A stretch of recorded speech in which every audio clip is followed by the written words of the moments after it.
Nurse Rachel Monroe expected another quiet winter shift at Pine Hollow Community Hospital until Officer Ethan Callahan was rushed through the doors, unconscious and bleeding after his patrol car was forced off a mountain road. Beside him stood Major, a battle-scarred German shepherd who snarled at every doctor, every guard, and every hand that came near his wounded partner. They said the dog had become too dangerous to control, but Rachel stepped forward and raised one hand. Major stopped. He watched her. He listened. Then he slowly sat at her feet. Rachel had no idea this was the same military K-9 once handled by the brother she had lost 7 years earlier.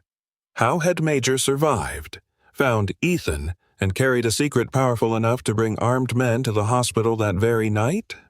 What happened next will make you believe that loyalty never forgets, and that even the most wounded hearts can find their way home. Before we begin, welcome to Second Chance Pause. If you love heartwarming stories about loyal dogs and these incredible four-legged companions, please give this video a like and subscribe to our channel for more touching and inspiring stories. Late on a December afternoon, a violent snowstorm swept through Pine Hollow, Colorado, burying the mountain roads and turning the windows of the town's small community hospital white with wind-driven snow. Rachel Monroe, a 43-year-old emergency nurse, was restocking bandages in Trauma Bay 2 when the ambulance siren reached the building. The sound began as a distant cry beneath the winter wind, then rose sharply as the vehicle turned into the hospital entrance. Rachel paused with a roll of gauze in her hand.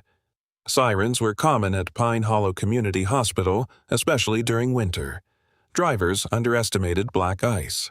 Ranchers worked alone in remote barns. Elderly residents waited too long before admitting that chest pain was not indigestion.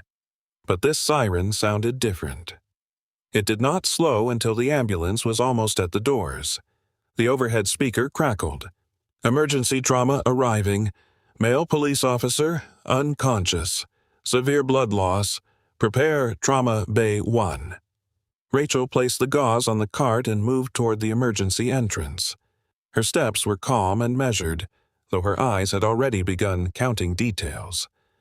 2 open trauma rooms, 1 surgical team still upstairs. Blood supplies checked that morning. The nearest portable oxygen unit 12 feet from the doors. She had worked at Pine Hollow for 3 years, long enough for most of the staff to mistake her silence for uncertainty. Rachel allowed them to believe it. She wore loose blue scrubs, kept her voice soft, and rarely volunteered an opinion unless a patient's life demanded it. The ambulance doors burst open. 2 paramedics jumped down into the snow.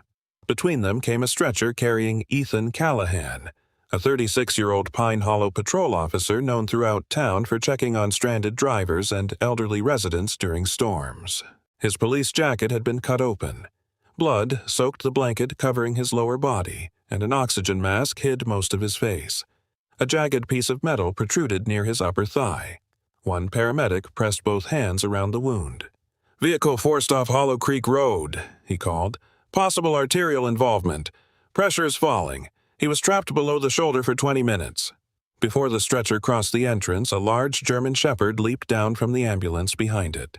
Major was a 7-year-old police K-9 with a broad chest, dark, black and tan fur, and a small scar along his right ear. Blood, mud, and melting snow clung to his coat. One front paw was scraped raw, yet he showed no sign of feeling it. He moved directly beside Ethan's stretcher. Rachel noticed the dog's eyes first. Major was not confused. He knew exactly where Ethan was, who was approaching, and what every movement around the stretcher might mean. A young orderly reached for the stretcher rail. Major lunged between them. His bark exploded through the ambulance entrance deep enough to stop everyone in place. His lips pulled back, revealing his teeth. The orderly stumbled away and struck the wall. "Keep back," the lead paramedic warned. "He would not let us near the officer at the crash site. We only got Callahan loaded because the dog followed the stretcher." Dr. Conrad Hale entered from the main corridor, fastening the cuffs of his white coat. Conrad was 50 years old and served as the hospital's head of emergency medicine. He was experienced, confident, and deeply protective of his authority, especially when a crisis brought an audience. "What is the delay?" he demanded. "The K-9 is guarding the patient," a nurse answered. Conrad looked at Major as if the dog were a piece of broken equipment. "Remove him." A hospital security officer approached carefully, carrying a restraint pole. Major shifted his weight before the man came within 8 feet. His body lowered, shoulders forward, eyes fixed on the pole. The growl in his chest deepened. The officer stopped. "Doctor, that dog is trained," he said. "If I move closer, he may attack." "Then use the tranquilizer." Rachel turned toward Conrad. The words had come too quickly. Ethan's blood pressure was falling. The paramedic's arms trembled from maintaining pressure on the wound. Every second spent arguing outside the trauma bay brought the officer closer to death. A tranquilizer would not solve the problem quickly. Major might react before the dart took effect. He could injure someone, block the stretcher, or collapse beside Ethan at the worst possible moment. "We cannot wait for sedation," Rachel said. Conrad glanced at her, clearly irritated that she had spoken. "We also cannot bring an aggressive animal into a trauma room." "He is not behaving like an aggressive animal." Major's ears moved toward Rachel's voice, though his eyes remained on the security officer. Conrad folded his arms. "He nearly bit a member of staff. He warned him away from the patient. That distinction will be very comforting after someone loses a hand." Rachel did not answer. She watched Major instead. His breathing was fast but controlled. His movements were precise. He did not chase the people who stepped back. He did not bark at the noise, the lights, or the gathering staff. Every reaction centered on Ethan and on the hands reaching toward him. Major was not attacking the hospital.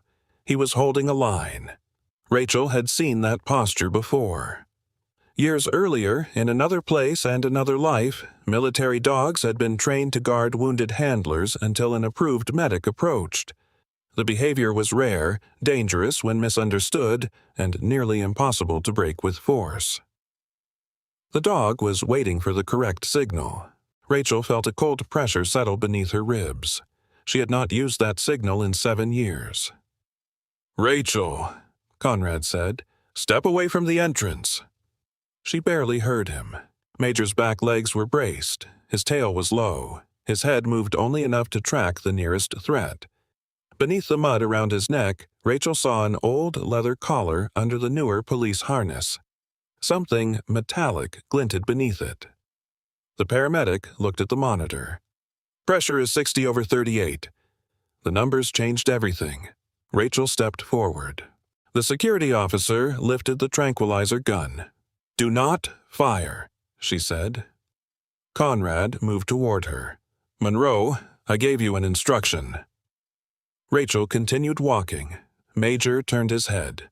The growl shifted toward her.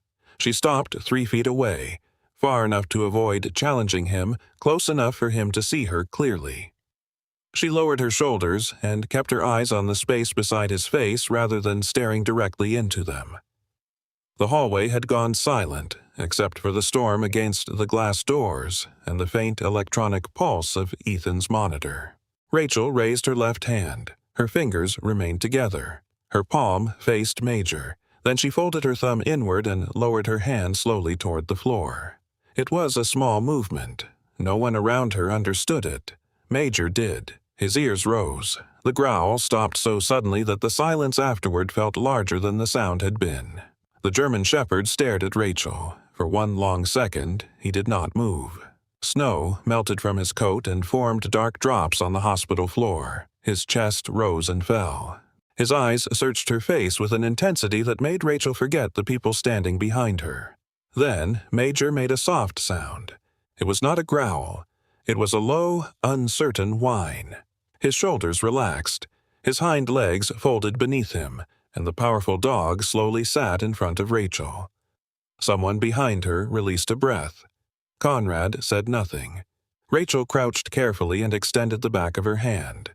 Major leaned forward and smelled her fingers. His nose moved once across her knuckles, then again, slower this time. The dog's expression changed. The guarded focus remained, but something else appeared beneath it. Not trust exactly, not yet. Recognition. Rachel's throat tightened. She reached toward his collar. Major did not resist. Beneath the newer harness, the old leather strap was worn smooth with age. Attached to it was a small metal tag, partly hidden by matted fur. Rachel turned it gently between her fingers.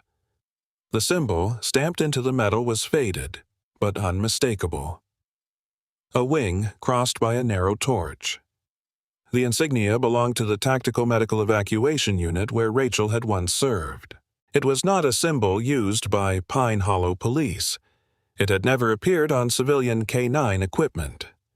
For a moment, the hospital entrance seemed to fall away. Rachel saw dust instead of snow, harsh sun instead of fluorescent lights. A military transport waiting beyond a ruined wall. A young German shepherd standing beside a man who had laughed too easily for a place filled with danger. She pulled her hand back. "Rachel?" one of the nurses asked. Rachel rose. Her face had gone still, but her heart struck hard against her ribs.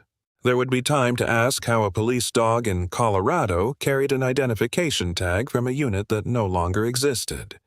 There would be time to understand why Major had responded to a signal he should not have remembered. Ethan did not have that time. Rachel turned to the paramedics. "Move the stretcher now, slowly. Keep your hands where Major can see them." Conrad stepped into her path. "You are not bringing that animal into my trauma bay." Rachel met his eyes. "If we separate him by force, he will fight. If he fights, the stretcher stops. If the stretcher stops, Officer Callahan may bleed to death in this hallway." Her voice was quiet, but there was no hesitation in it. "He will walk beside me. He will not interfere." "You cannot guarantee that." "Yes," Rachel said. "I can." Conrad stared at her as if he had never heard that voice come from her before. The paramedic looked between them. "Doctor, we need to move." Conrad's jaw tightened. Then he stepped aside. Rachel placed one hand lightly against Major's shoulder. "Stay with me." The German shepherd stood. The stretcher began rolling through the corridor. Major walked on Ethan's right side while Rachel remained between the dog and the medical staff. His body stayed close to his injured partner, but he no longer threatened the hands adjusting the oxygen line or holding pressure around the metal fragment. People moved back as they passed. The quiet nurse and the blood-covered German shepherd walked together beneath the bright hospital lights, keeping pace beside the unconscious officer. At the entrance to Trauma Bay 1, Rachel stopped. Major stopped with her. The surgical nurses pulled the stretcher through the doors. Rachel guided Major forward, preparing to bring him close enough to see Ethan without blocking the team. Before the doors began to close, the German shepherd turned his head. He looked directly at Rachel, not at her uniform, not at the hand resting near his collar, at her. His tired brown eyes held something too old and too personal to belong to their first meeting. Rachel felt the metal tag hidden beneath his fur brush once against her fingers. Major gave a soft whine, almost like a greeting delayed by 7 years. Then the doors closed between them and the waiting hospital. The doors of Trauma Bay 1 closed behind Ethan, but the danger followed him inside. His blood pressure dropped again before the team had finished transferring him from the stretcher. The monitor sounded a sharp warning, and the rhythm on the screen began to lose its steady pattern. Rachel moved to the side of the bed while Conrad examined the metal fragment lodged near Ethan's upper thigh. It had entered through the torn fabric of his uniform and stopped dangerously close to the femoral artery. Even a small shift could open the vessel completely. "We need imaging before anyone touches that fragment," Conrad said. "Prepare him for CT." Rachel looked at the monitor. Ethan's pressure had fallen to 58/34. His skin had taken on the pale, almost gray color that came when the body began protecting the heart at the expense of everything else. The paramedic who had held the pressure during transport stepped away, and fresh blood immediately spread across the dressing. "He will not make it to imaging like this," Rachel said.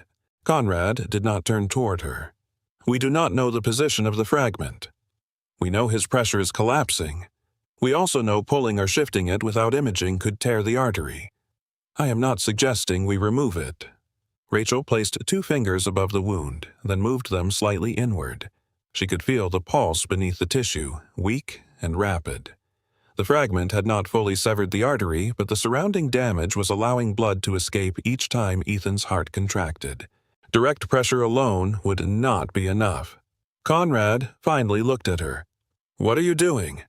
"Buying him time." Rachel adjusted her hand, pressing at a precise angle above the wound while supporting the leg from beneath. The pressure reduced the bleeding without completely stopping circulation to the lower limb. It was a difficult balance. Too little force and Ethan would continue bleeding. Too much and the tissue below the injury could begin to die. The monitor steadied for 2 beats, then 3. "Check the pulse in his foot," Rachel said. A nurse obeyed before Conrad could respond. "Weak, but present. Keep the leg straight. Do not rotate the hip. Start another line and bring warmed blood." The staff moved. Rachel's voice never rose. She gave each instruction clearly, leaving no extra words between one task and the next. A nurse adjusted the oxygen. A resident opened a second intravenous line. Another staff member called the blood bank and repeated Rachel's request exactly as she had given it. Conrad stood at the foot of the bed, watching his team follow her. "Rachel, I am directing this case." "Then direct them toward the operating room. We still need vascular imaging. You need a surgeon beside that artery before the pressure falls again." The heart monitor skipped, then settled into an uneven rhythm. Rachel looked toward the door. "Call surgery now. Tell them the patient is unstable and the fragment remains in place." A resident reached for the phone. Conrad's expression tightened.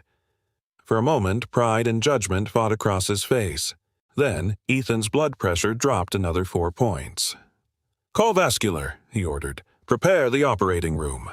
Rachel kept her hand in position. Dr. Priya Anand entered less than 2 minutes later.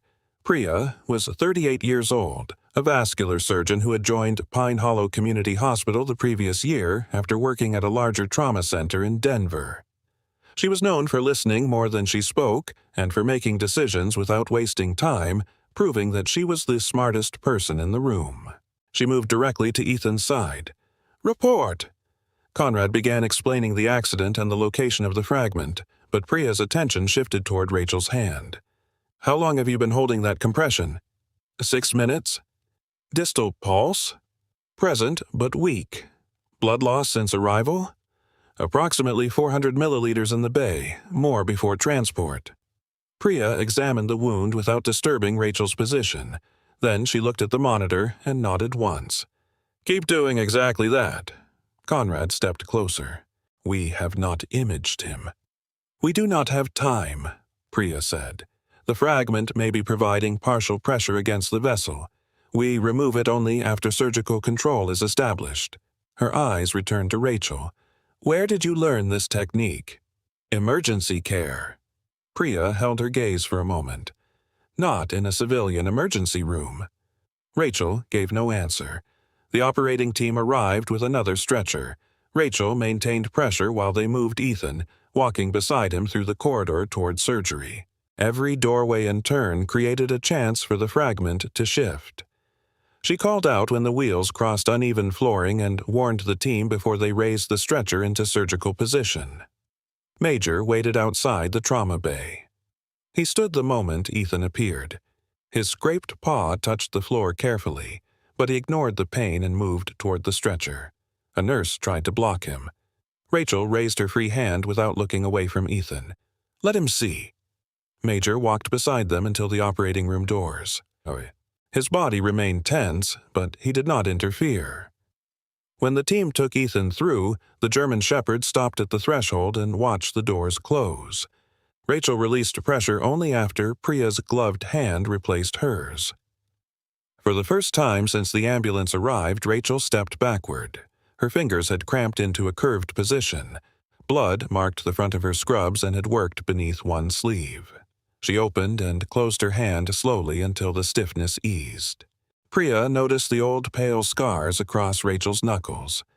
"You knew where to press before anyone had fully exposed the wound," she said. Rachel reached for a clean towel. "The anatomy does not change." "No, but people usually hesitate." There was no time. Priya studied her with quiet interest.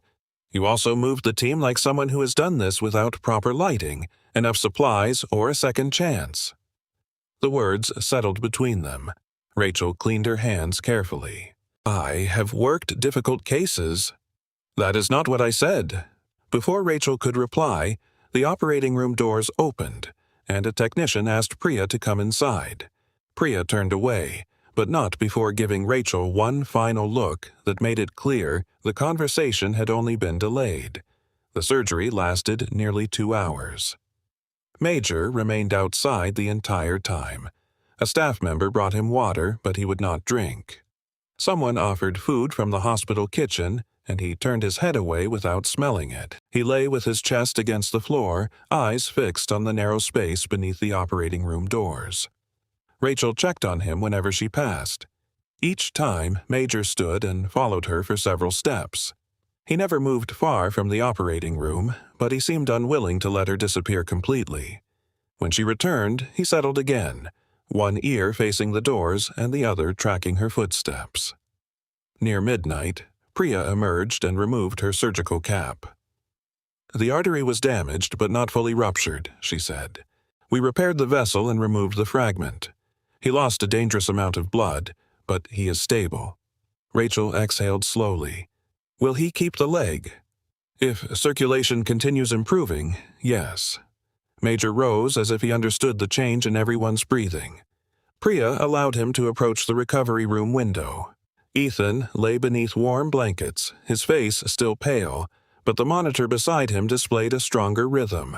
The German shepherd pressed his nose against the glass. Rachel remained behind him. A nurse brought Ethan's belongings in a clear hospital bag. His damaged police jacket, belt, radio, wallet, and identification had been collected from the ambulance. Rachel carried the bag to a counter to confirm his personal details for admission. Major immediately left the window. He crossed the room and placed one paw against the bag. Rachel moved it aside, thinking he wanted Ethan's jacket.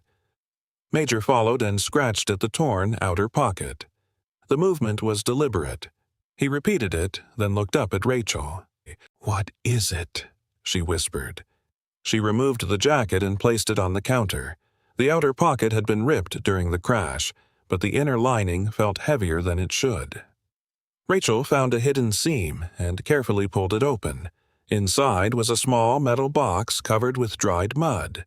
Major made a low sound in his throat, not a warning, but an urgent request. Rachel opened the box. A memory card lay beneath a folded photograph. Beside it rested a worn military badge bearing the same wing and torch symbol she had seen on Major's collar. Her breathing stopped. She unfolded the photograph. A younger German shepherd stood beside a man in desert uniform. The dog's ears were sharper then, his muzzle untouched by age, but the small scar near his right ear was already there. The man beside him was Captain Aaron Monroe, Rachel's younger brother. Aaron was smiling at the camera, one hand resting on Major's shoulders. Rachel had not seen that smile in 7 years. She had not seen Major since the report that declared both handler and dog lost after an explosion during a failed extraction. She had believed they died together. Major looked from the photograph to Rachel. The room seemed suddenly too quiet. Behind them, Ethan made a weak sound. Rachel turned toward the recovery bed. His eyes had opened only halfway, unfocused beneath the medication. She moved quickly to his side. "Do not try to move," she said. "The surgery is over. You are safe." His hand rose from the blanket with surprising speed and closed around her wrist. The grip was weak, but the fear behind it was not. Ethan looked past her toward the metal box. "They know," he whispered. Rachel leaned closer. "Who knows?" His breathing turned shallow. His fingers tightened once around her wrist. "They know I found the box." Then his eyes closed again, leaving Rachel beside the bed with Major watching her and Aaron's photograph still open beneath the cold hospital lights. Ethan remained conscious for less than 5 minutes, but fear kept his eyes open longer than the medication should have allowed. Rachel stood beside the bed while Major pressed close to the rail, watching every change in his partner's breathing. The metal box rested on the counter behind them, still open beneath the hospital lights. "Who knows about it?" Rachel asked. Ethan swallowed with difficulty. His voice came out rough and uneven. "The men from the dam."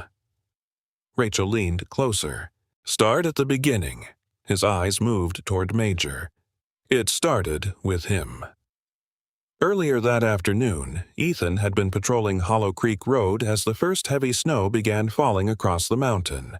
The route curved above the old dam, a concrete structure built nearly 70 years earlier and partly abandoned after a newer reservoir system opened farther north. Most officers avoided the area during storms. The road narrowed near the maintenance tunnels, and ice collected quickly along the drop toward the creek. Ethan had driven it because several elderly residents lived beyond the ridge, and he wanted to make sure no one had become stranded before darkness. Major had been quiet in the passenger area until they passed the Western Service gate. Then the German Shepherd stood sharply and turned toward the window. "He caught a smell," Ethan said. "Not wildlife. Not fuel from the patrol car." Major began pawing at the door and released a short alert bark. Ethan stopped beside the locked maintenance road and stepped into the snow with a flashlight. The old gate hung open, though county records listed the area as sealed. Major moved ahead with his nose low to the ground. The trail led toward a concrete service tunnel beneath the dam.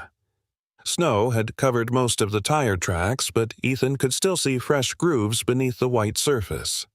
A truck had passed through recently. The closer they came to the tunnel, the stronger the odor became.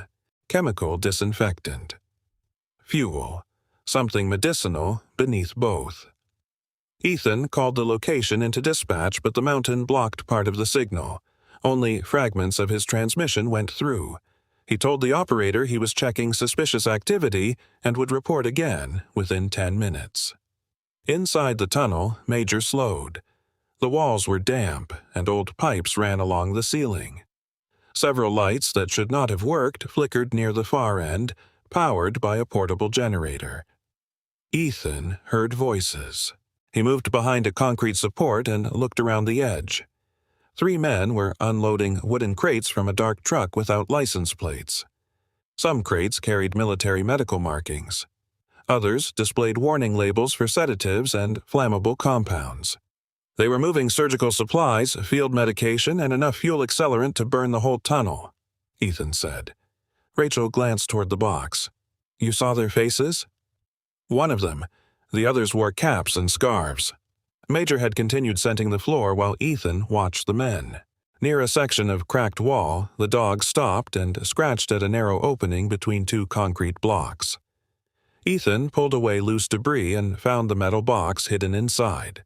The moment he removed it, the sound echoed through the tunnel.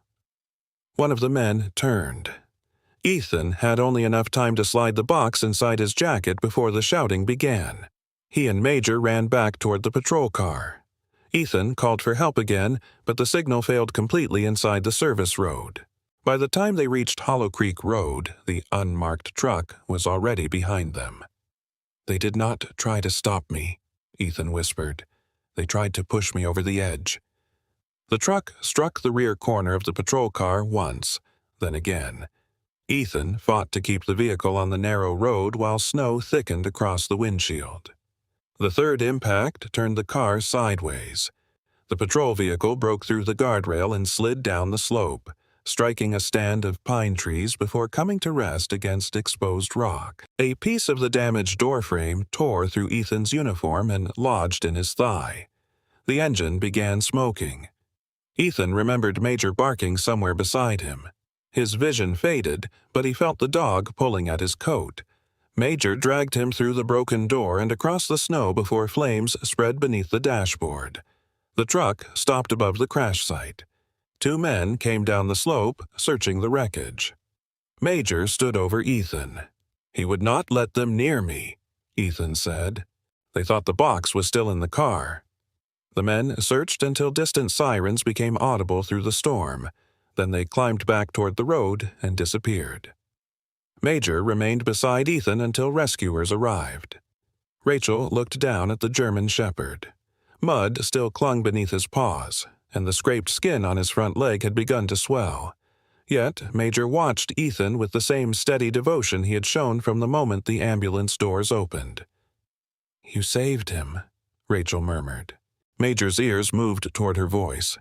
Ethan tightened his fingers weakly around her wrist. "The card. Do you know what is on it?" "I know where the encryption came from." His eyes sharpened despite the medication. Rachel released his hand and crossed to the counter. She removed the memory card from the metal box and examined the small markings along its edge. They were almost invisible unless someone knew where to look. A sequence of letters had been scratched beside the contact strip. Rachel had seen that system before. It was a field encryption code once used by a tactical medical evacuation unit. Aaron had relied on it when transmitting reports that could not pass through ordinary military channels. She closed her fingers around the card. "There is something I need to tell you." Ethan watched her in silence. "My name is Rachel Monroe, but 7 years ago I was Captain Rachel Monroe. I served as a combat medic and evacuation officer attached to a tactical rescue unit." His gaze moved toward the photograph. "The man beside Major?" "My younger brother, Aaron." Rachel placed the photograph where Ethan could see it clearly. Aaron was Major's first handler. They worked together overseas. Ethan looked at the dog as if seeing part of his history for the first time. "I was told Major's original handler died in an explosion. That was the official report." Rachel's voice remained controlled, but the words seemed to resist leaving her. Aaron discovered that several military contractors were stealing medical supplies from field hospitals. Pain medication, sedatives, trauma equipment, anything valuable enough to sell privately. He believed the thefts were being hidden inside legitimate shipments. Ethan listened without interrupting. "He sent me a message 3 days before he disappeared. He said he had evidence and needed a secure extraction. I was assigned to another operation nearly 200 miles away. By the time I reached his last location, the convoy had already been destroyed." Rachel looked toward Major. The report said Aaron and his dog were lost in the blast. There were no recoverable remains. But Major survived. Yes. The truth settled heavily between them. Rachel had spent 7 years believing she had failed both of them. She had left the military soon afterward, unable to remain inside a system that had reduced Aaron's death to a few pages and a sealed report. "I thought if I had arrived sooner, I might have saved him," she said. "After a while, I stopped knowing whether I was leaving the military or running from what happened." Ethan's expression softened. "You did not cause what happened to him." Rachel looked away. Knowing that and believing it are not always the same thing. His eyelids began to lower. The medication was pulling him back toward sleep. "Do not let them take the card," he whispered. "I will not." His hand relaxed, and within moments his breathing settled into a deeper rhythm. Major remained beside him. Rachel left the recovery room only after checking the monitor twice. She carried the box to a small staff office and placed the card inside an offline hospital computer. The encrypted files appeared immediately, locked behind a code structure she recognized but could not yet open. Several folders carried dates from 7 years earlier. One contained Aaron's service number. Rachel stared at it until footsteps sounded in the corridor. Daniel Brooks entered the nearby utility room carrying a toolbox. Daniel was 67 years old, a retired electrical engineer who still handled emergency maintenance for several buildings around Pine Hollow. The hospital had called him after repeated failures in the backup generator. He opened the control cabinet and quickly found a small black device attached behind the main relay. It did not belong there. The device included a wireless receiver and a remote trigger. Someone had prepared the hospital's backup power to fail on command. Daniel disconnected it carefully and placed it on a cloth. As he stepped into the hallway to find security, he nearly collided with Evelyn Pierce. Evelyn was 72, a retired schoolteacher recovering from a heart procedure. She had left her room after hearing activity near the utility wing. For several seconds, neither spoke. "Daniel," she said at last. He looked as if 40 years had passed through him all at once. "Evelyn." They had once planned a life together before Daniel entered military service. Both had written letters for years. Neither had received an answer. "I thought you stopped writing," Evelyn said. Daniel's face tightened. "I thought the same about you." Before either could say more, Major barked from the recovery room. Rachel turned. The sound was low, controlled, and directed toward the windows. Major stood rigid beside Ethan's bed, staring through the glass toward the parking lot. Rachel crossed the room and followed his gaze. A dark truck without license plates had stopped beneath the falling snow. 3 men stepped out. One of them paused beside the driver's door, lifted his face, and looked directly toward Ethan's window. He did not search the building. He already knew exactly where to look. The 3 men in the parking lot remained still beneath the falling snow, their faces partly hidden by the storm. Rachel watched them from Ethan's recovery room while Major stood rigid beside the window. None of the men approached the entrance. They simply waited, as if they knew the hospital would soon deliver what they wanted. Then, every light in the building went out. The monitors died for less than a second before their internal batteries activated. A sharp chorus of alarms filled the recovery ward. Ventilation fans slowed. The hallway beyond the glass doors disappeared into darkness, then returned under the dull red glow of emergency lights. Major barked once. Rachel turned immediately toward Ethan's monitor. His heart rhythm remained stable, but the portable battery would not last forever. "The backup generator should have started by now," Priya said from the doorway. "It will not," Rachel replied. "Someone prepared it to fail." A second alarm sounded through the building. Staff members hurried into the corridor, carrying flashlights and calling for maintenance. Patients began asking questions from darkened rooms. One elderly man called for his wife, though Rachel knew he had been admitted alone. Outside, the storm struck the windows with greater force. Snow moved sideways across the parking lot, erasing the 3 men from view. Conrad arrived at the nurse's station, his white coat open and his breathing unsteady. He demanded an update from everyone at once, then turned toward the dark front entrance. "We evacuate," he said. "All mobile patients through the main doors. Critical patients follow when transport arrives." Rachel stepped into the corridor.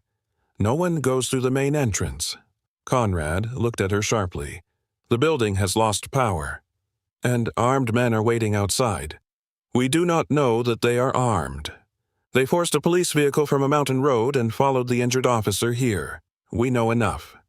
Conrad lowered his voice, though the fear beneath it remained clear. "You are a nurse. You do not decide whether an entire hospital evacuates." Rachel looked past him at the glass doors. The parking lot had vanished behind a curtain of snow, but that did not make it safe.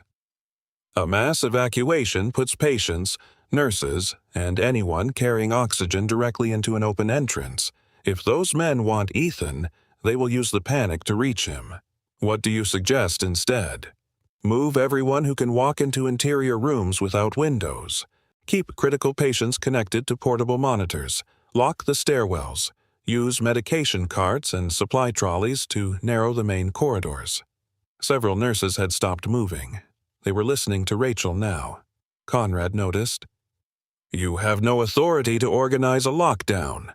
A weak voice came from the recovery room doorway. "She understands them better than anyone else here." Ethan had pushed himself partly upright.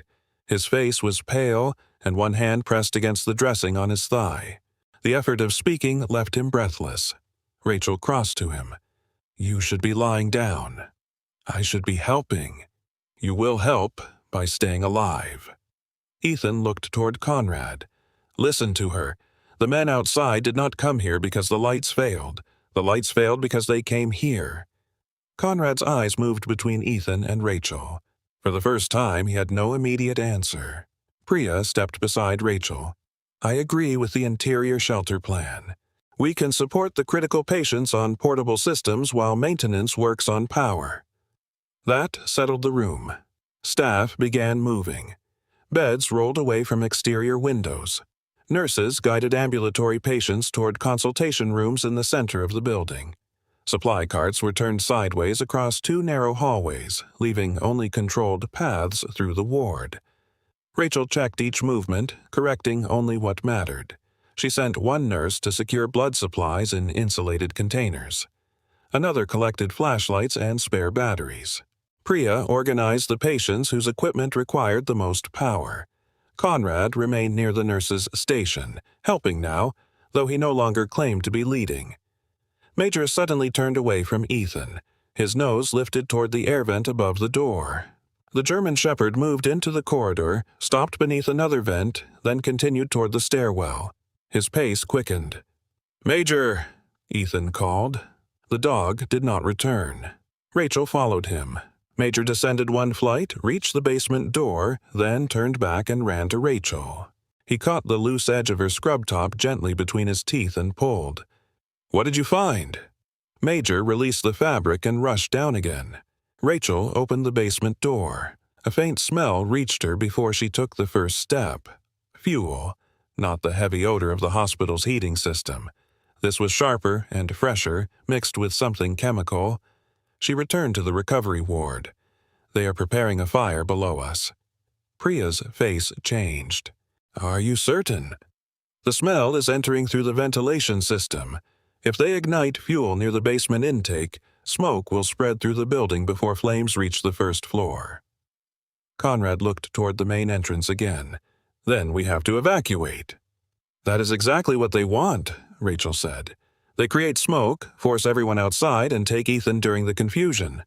Daniel appeared from the utility corridor carrying a flashlight and a metal tool case. "The remote device destroyed the automatic starter," he said. "The main backup generator is useless until I replace the relay." "How long?" "Too long." "Is there another source?" Daniel nodded slowly. "An old auxiliary generator in the lower maintenance room. It has not been used in years, but the engine is mechanical. If the fuel line is clear, I may be able to start it manually." "Do it." Daniel looked at Rachel, then toward the basement. "I will need someone to open the service valves. I will show you the safest route." Evelyn stood near the doorway of an interior patient room, wrapped in a hospital blanket. Around her sat 5 older patients, frightened by the alarms and red emergency lights.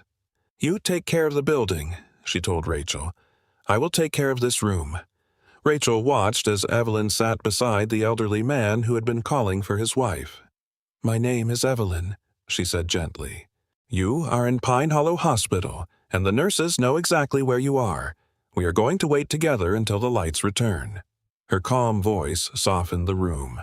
She began telling them about a winter from her teaching years when a school bus had broken down and 20 children had survived 3 hours by singing every song they knew badly enough to make the driver laugh. One patient smiled. Another stopped crying. Daniel looked toward Evelyn before heading for the stairs. Something passed between them, quiet and unfinished, but there was no time to speak of 40 lost years. Rachel returned to Ethan's room. He had moved one leg toward the edge of the bed. "No," she said. "I can still use a radio."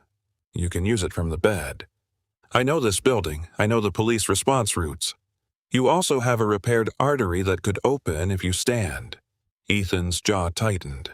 The helplessness seemed harder for him to bear than the pain.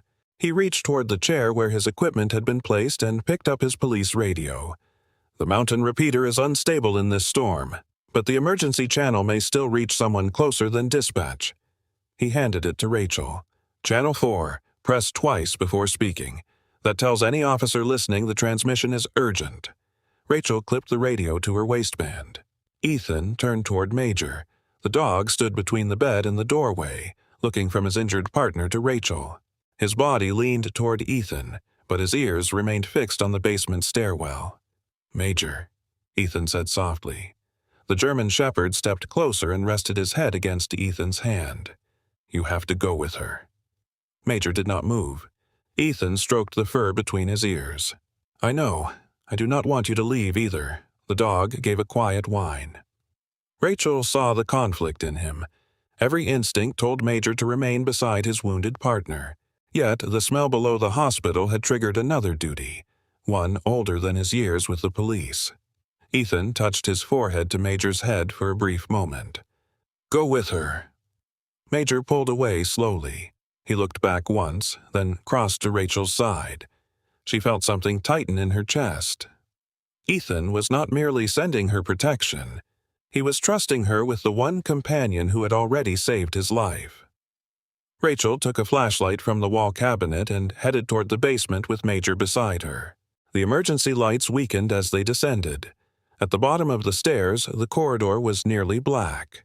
Pipes ran along the ceiling, and the smell of fuel had grown stronger. Daniel had gone toward the generator room on the eastern side. Rachel and Major moved in the opposite direction, following the airflow toward the ventilation intake. Major lowered his head and advanced carefully. Water dripped somewhere ahead. Rachel heard metal scrape against concrete. She stopped. Major stopped with her, his body lowering into a guarded stance. Rachel raised the flashlight, but the beam reached only a few yards into the darkness. A shape seemed to move beyond a row of storage cages. Then a man's voice came from the shadows. Calm, familiar, patient. Lantern, he said. You finally decided to appear. Rachel's hand tightened around the flashlight. Major's growl filled the basement. The voice had crossed 7 years to find her, and Rachel knew it belonged to someone who had never believed she would remain hidden forever. The voice from the darkness belonged to Marcus Vane, a 55-year-old former military logistics coordinator who had once worked beside Rachel Monroe and helped manage medical supply routes for their unit. He stepped into the weak beam of Rachel's flashlight with the calm expression of a man who had spent years believing the past could no longer reach him. Major's reaction came before Rachel spoke. The German shepherd lowered his body and bared his teeth. The growl rising from his chest was deeper than anything Rachel had heard from him inside the hospital. This was not the warning he had given strangers near Ethan's stretcher.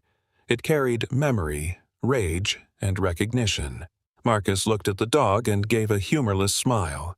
So he survived after all. Rachel raised her left hand and gave Major the signal to hold. Every muscle in his body remained tense, but he stayed beside her. You knew Aaron, Rachel said. I knew both of you. Marcus held a pistol low against his thigh. Behind him, fuel had been poured along the concrete near the ventilation intake. Several open containers sat beneath the pipes, ready to turn the basement into the beginning of a hospital-wide evacuation. What happened to my brother? Rachel asked. Marcus studied her face. You already read the report. I read the lie. For the first time, something shifted in his expression. He had expected fear or anger. Rachel gave him neither. She stood still, keeping him focused on her while her mind measured the distance to the fire control panel mounted on the wall several feet away. Marcus moved closer. The explosion did not kill Aaron, he said. It destroyed the convoy, but he crawled out with the dog and enough evidence to ruin people who had spent years building a very profitable system. Rachel felt the words strike her, but she kept her breathing even. Aaron copied the shipment records, Marcus continued. Then he hid the card because he knew someone inside the unit had betrayed him. He hid it under Hollow Creek Dam. Yes? How did it get there? After he returned home, he followed one of our storage routes into Colorado. He believed the old tunnel would keep the evidence safe until he found someone outside the chain of command. Rachel understood then. Aaron had survived long enough to bring the proof home. He had been closer than she ever knew. You found him first, she said. Marcus did not deny it. He was injured and alone. He had Major. Marcus glanced at the German shepherd. The dog was unconscious after the blast. Aaron thought he had time. Rachel's fingers tightened around the flashlight. What did you do? I made sure the report became true. The basement seemed to narrow around them. For 7 years, Rachel had blamed distance, failed communication, and herself. Now the man responsible stood only a few steps away, speaking about Aaron's death as if it had been a routine correction in a ledger. Major surged forward half a step. Rachel repeated the hold signal. He stopped, though his growl shook through the corridor. Marcus looked at him with open dislike. "He remembers my scent. He remembers what you did." Marcus raised the pistol slightly. "That will not matter much longer. 2 men are already upstairs. They know which room belongs to the officer." Rachel's eyes moved toward the ceiling. Ethan. Marcus had kept her in the basement while his partners used the maintenance corridor to reach the recovery ward. Rachel shifted her weight. "You need the memory card." "I need the card, the officer, and you." The moment Marcus looked toward Major, Rachel moved. She struck the manual release on the fire suppression panel. A violent hiss filled the basement. Pressurized mist burst from the ceiling nozzles and spread across the corridor, swallowing Marcus, the storage cages, and the fuel containers in seconds. Marcus fired once into the fog. The shot struck metal. Rachel dropped low and moved toward the stairwell. Major stayed beside her, his nose guiding them through the white mist where the flashlight had become useless. Upstairs, Ethan heard the first scrape against his door. He had been alone since Rachel and Major left for the basement. The portable monitor beside him continued to pulse, but the hallway beyond the glass had fallen nearly silent.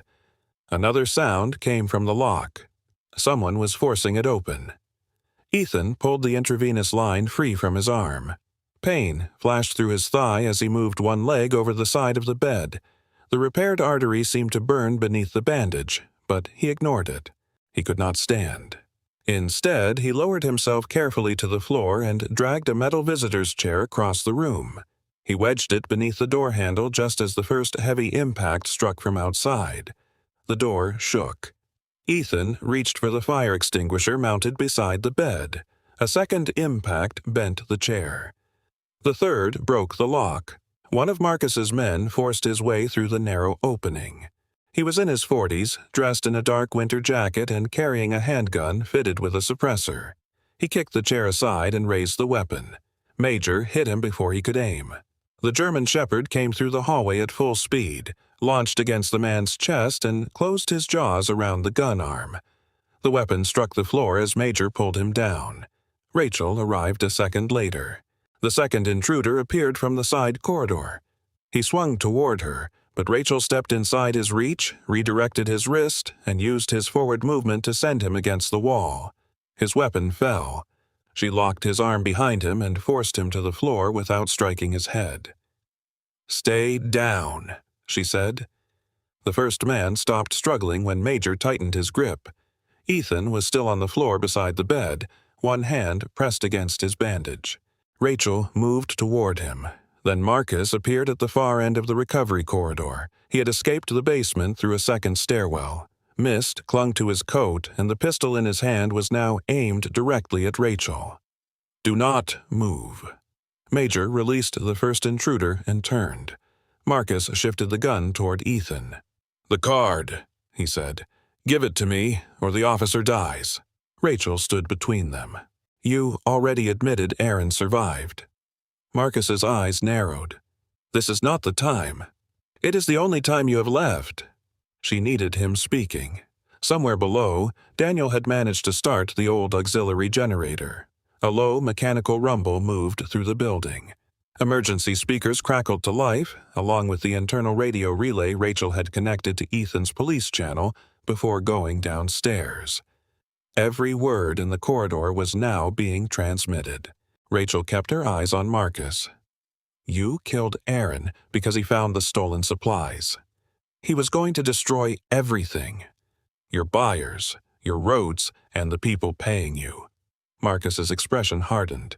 He should have walked away. But he did not. No. He kept asking questions. He copied the records. He hid the card. So I finished what the explosion failed to do. From the nurse's station, the radio gave a faint burst of static. Marcus heard it. His gaze snapped toward the speaker. Rachel saw the exact moment he understood. "You recorded me." "No," she said. You recorded yourself." Marcus raised the gun. The shot came almost immediately. Major moved faster. He struck Rachel from the side, driving her to the floor as the bullet crossed the space where her chest had been. The round tore along Major's ribs and sent him twisting against the tile. The sound he made was short and low. Ethan saw the blood. Something inside him broke free. He gripped the fire extinguisher with both hands, pushed himself upright against the bed, and swung as Marcus turned toward Rachel. The metal cylinder struck Marcus across the shoulder and side of the head. The pistol fell. Marcus collapsed to one knee. Rachel moved at once. She kicked the weapon away, forced Marcus face down, and locked his arms behind him. Outside, sirens rose through the storm. The emergency transmission had reached a state police unit traveling from the Northern Highway. Within minutes, officers entered through the secured rear doors and took Marcus and his two accomplices into custody. Rachel barely saw them. She was already beside Major. The German Shepherd lay between her and Ethan, one side darkening beneath his black and tan coat. His breathing was shallow. His eyes remained open, but he did not lift his head when Rachel touched him. Ethan dragged himself closer across the floor. "Major!" The dog's ear moved toward his voice. Rachel pressed both hands against the wound, trying to control the bleeding. The sirens outside grew louder. Major remained still between the two people he had chosen to protect, while blood slowly spread beneath him across the hospital floor.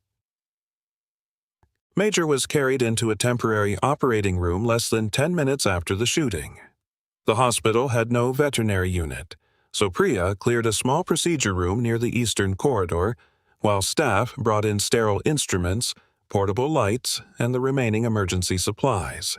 Dr. Samuel Reed, a 59-year-old local veterinarian who had cared for Pine Hollow's police dogs for more than a decade, arrived through the storm with a medical bag pressed against his chest. A state police vehicle had brought him over the final mile after his truck became trapped behind a fallen tree. Samuel examined the wound without wasting a moment. "The bullet did not enter fully," he said. "It crossed the outer ribs and tore through muscle. That is the good news." Rachel stood near the table, watching Major's chest rise beneath the oxygen mask.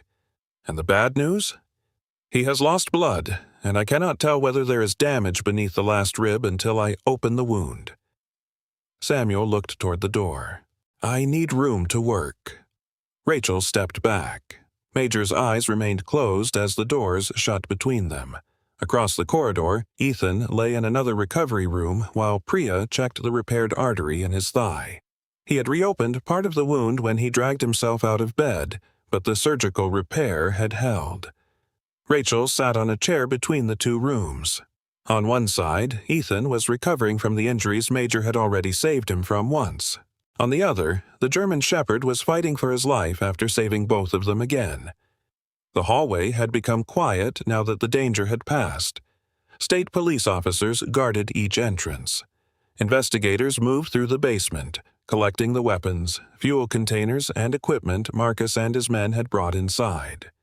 Daniel had restored enough power from the old generator to support the critical rooms. The main lights remained off, leaving the corridor beneath the softer glow of emergency lamps. Rachel looked down at her hands. They were steady. She had once believed steady hands were the only part of her old life worth keeping. Everything else had been buried beneath the loose scrubs, lowered shoulders, and 7 years of silence. Ethan watched her from his bed. "You have been sitting there for almost an hour," he said. "So have you." "I have a better excuse." His voice was weak, but there was warmth beneath it. Rachel moved closer to his doorway. Ethan could see the operating room doors from his bed. His attention returned to them every few seconds. "He is strong," Rachel said. "I know." Neither of them sounded fully convinced. After a moment, Ethan looked at the metal tag hanging from Rachel's closed hand. "You never finished telling me about Aaron." Rachel opened her fingers. The worn tag from Major's collar rested against her palm. The wing and torch had been softened by years of use, but the symbol remained clear. "There was more than the report," she said. Ethan waited. Before Aaron's final mission, he called me from a transport station. He knew people were watching him. He did not say who, but he told me he had copied enough evidence to expose the entire supply network. Rachel sat beside the bed. He was not afraid for himself. He was afraid for Major. Ethan's expression softened. What did he ask you to do? He made me promise that if anything happened to him, I would find Major and take care of him. The words had lived inside Rachel for 7 years. Speaking them aloud made them feel heavier, yet somehow easier to carry. I told him nothing was going to happen. I told him we would meet at the extraction point, and he could look after his own dog. She lowered her eyes.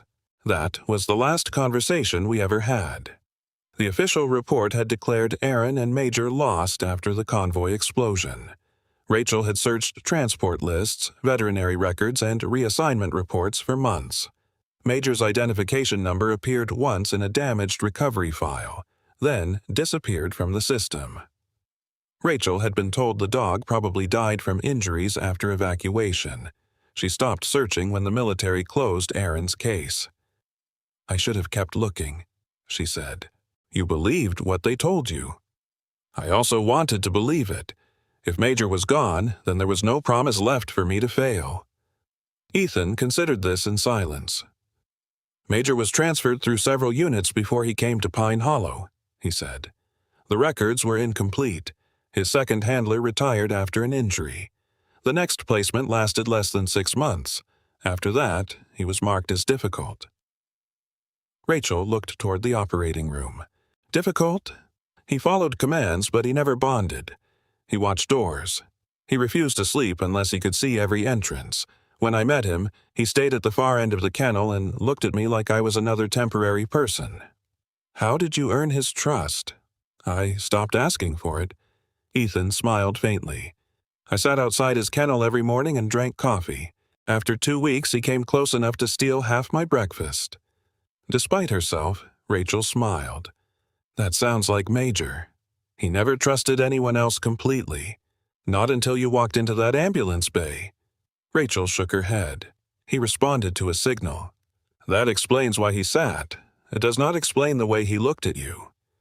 Ethan glanced at Aaron's photograph on the nearby counter. Maybe it was your voice. Maybe it was your scent. Dogs remember things people cannot measure. Or maybe some part of Aaron still lives in the way you stand when someone needs protecting.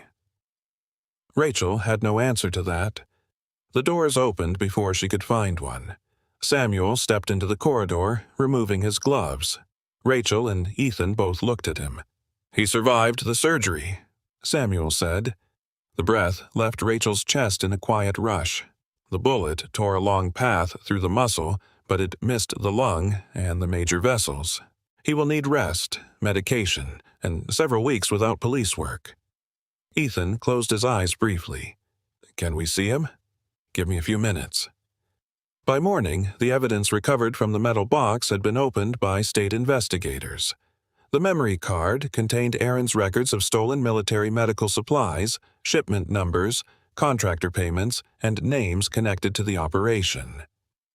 Marcus's confession had also been captured through Daniel's restored communication system.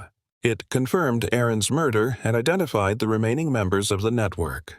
Before noon, officers had made arrests in 3 counties. Additional warrants were issued beyond Colorado. A criminal operation that had survived for 7 years began collapsing in a single morning. Conrad's authority collapsed with it. Hospital administrators suspended him pending an investigation into his decisions during the emergency, including his attempt to delay Ethan's treatment and his repeated refusal to follow the lockdown plan. Conrad found Rachel near the nurses' station before being escorted from the building. I was trying to maintain order, he said. You made decisions no ordinary nurse should have been making. Rachel faced him without lowering her eyes. I am not asking the hospital to punish you for underestimating me. Conrad appeared surprised. But I will never make myself smaller again so that you can feel taller. Her voice remained calm. That is the only part of this you need to understand. Conrad had no answer. Later that afternoon, Ethan was moved in a wheelchair to the temporary veterinary room. Major lay beneath a blanket, his side bandaged and his breathing slow but steady.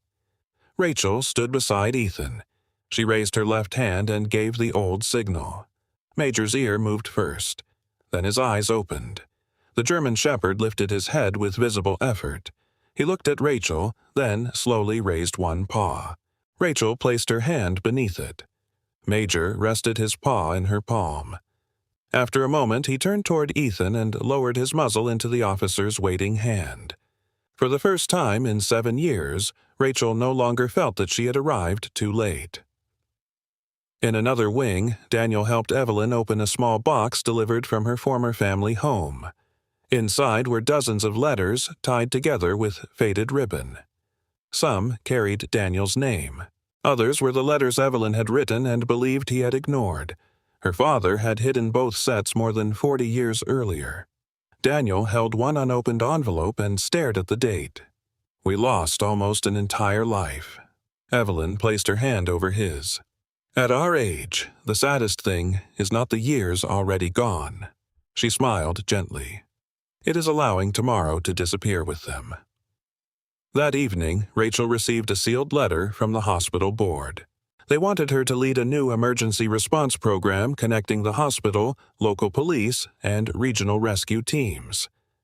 Accepting meant stepping forward publicly. It meant no longer hiding behind quiet shifts and oversized scrubs. Rachel looked through the glass at Ethan and Major resting beside one another. Then she opened the letter again. For the first time, the thought of being seen frightened her less than the thought of disappearing once more. 3 months later, winter began releasing Pine Hollow from its long white grip. Snow still rested beneath the pines and along the shadowed sides of buildings, but water ran from the rooftops, birds returned to the hospital garden, and the mountain roads opened one careful mile at a time. Rachel stood at the entrance of Pine Hollow Community Hospital just before sunrise, watching 2 police vehicles pull into the parking lot for the first emergency response training session. She no longer arrived early so she could move through the building unseen. Now she arrived early because people were waiting for her to lead. The hospital board had approved the new emergency response program in January. It connected the hospital, the Pine Hollow Police Department, volunteer rescue teams, and the nearby Veterans Center. Rachel served as its director while continuing her work as an emergency nurse. Her uniform had not changed much. She still wore simple blue scrubs and kept her hair tied back during long shifts. The difference was in the way she carried herself. Her shoulders no longer folded inward. Her eyes no longer dropped when someone with a louder voice entered the room. Most of all, her hands no longer trembled for an audience. Inside the training room, 4 young police officers waited beside 2 nurses and a volunteer paramedic. Ethan stood near a table covered with medical kits, checking each item with the patience of someone who had learned that preparation was not the same thing as fear. His leg had healed well, though cold mornings still left him with a slight stiffness. He had returned to active duty 2 weeks earlier.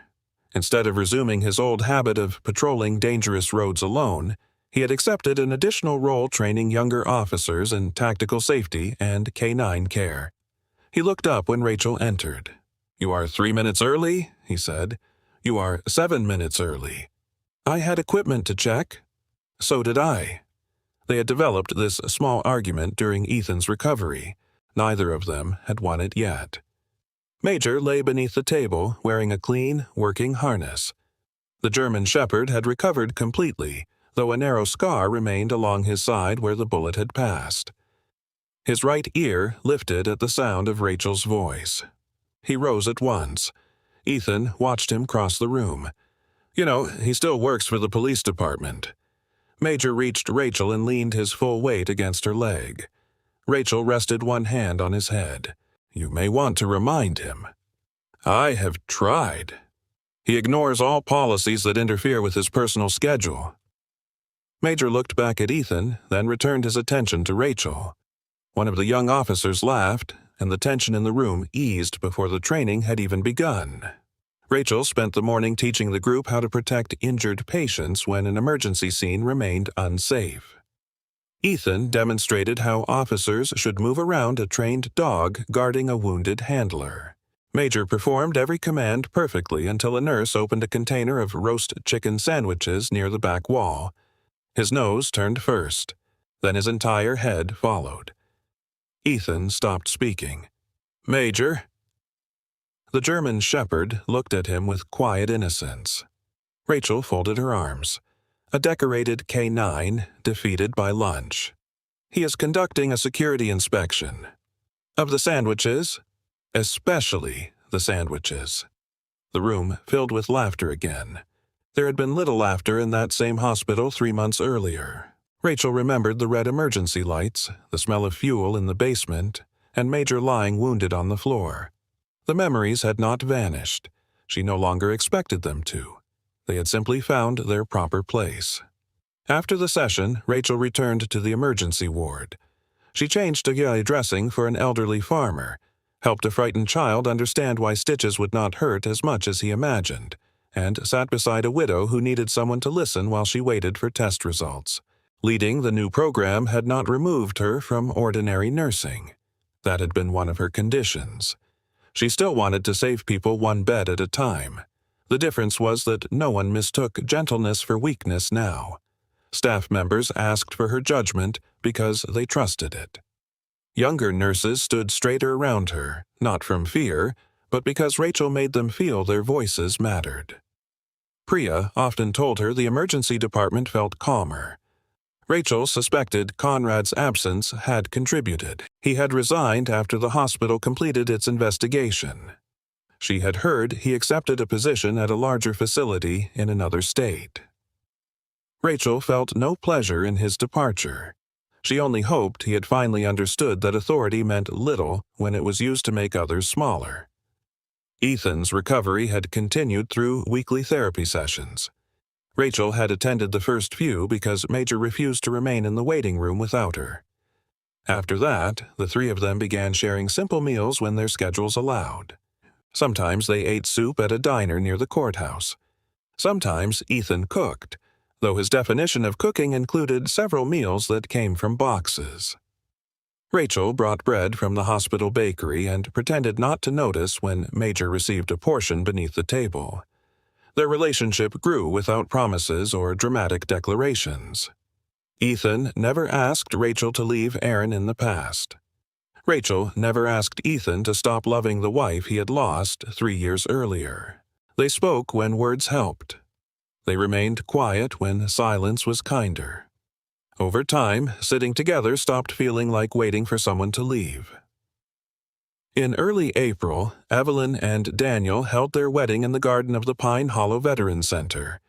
The ceremony was small, attended by hospital staff, retired teachers, several former service members, and enough neighbors to fill every folding chair beneath the budding trees. Evelyn wore a simple cream dress and carried a small bundle of spring flowers. Daniel stood beneath a wooden arch, holding himself with the nervous dignity of a man who had waited more than 40 years and still feared arriving late. Major had been given the responsibility of carrying the rings. Ethan fastened a small padded box to the dog's collar. "Straight down the path," he instructed. "No detours." Major looked ahead with complete seriousness. He walked halfway down the aisle perfectly. Then he noticed the wedding cake. The German shepherd stopped. His head turned toward a table beside the garden wall. The cake was covered, but apparently not enough to defeat a military-trained nose. "Major," Ethan warned. The dog looked at him, then at the cake, then at Rachel. Evelyn began laughing before anyone else. Daniel joined her, and within seconds the entire garden was laughing through tears. Major finally continued down the aisle, though he glanced back at the cake twice. The ceremony lasted less than 20 minutes. When it ended, Daniel held Evelyn's hands and promised not to waste another ordinary morning. Evelyn promised to remind him whenever he forgot where he had placed his glasses, though she made no promise to do so without complaint. As the sun began to lower, Rachel slipped away from the gathering and walked toward the lake beyond the Veterans Center. The last sheets of ice had disappeared from the water. Lights from the hospital shone through the trees on the opposite slope. Ethan joined her a few minutes later. Major walked between them, tired from his important duties and disappointed by the limited access to cake. Rachel touched the small badge beneath her shirt. Aaron's wing and torch insignia rested on a chain near her heart. She no longer wore it as evidence of failure. It reminded her that love did not end when a life did. Sometimes it continued in a promise delayed for 7 years. Sometimes it lived in an officer who had been given another chance to return home. Sometimes it moved through the world on 4 strong legs, carrying the memory of one handler while protecting another. Ethan stood beside her without speaking for a while. Then he looked toward the hospital. The board approved the program for another year. I heard. They want to expand it to the neighboring counties. I heard that too. He smiled slightly. You hear everything. Occupational habit. Major sat at Rachel's feet and leaned against her leg. Ethan's expression grew more serious. Does that mean you are staying in Pine Hollow? Rachel looked across the darkening water. Once the question would have frightened her. Staying meant being known. It meant allowing people to see the woman beneath the quiet uniform. It meant accepting that a home could be lost after it was loved. But leaving had its own cost. She had spent 7 years running from grief and called it survival. Pine Hollow had taught her that survival was only the first part of healing. Rachel looked at Ethan, then down at Major. The German shepherd gazed up at her as though the answer had been settled long before either human understood it. I have run far enough, she said. Ethan nodded. He did not reach for her or turn the moment into something larger than it needed to be. He simply remained beside her. Major lowered his head across both their feet. Across the lake, the hospital lights glowed against the evening sky.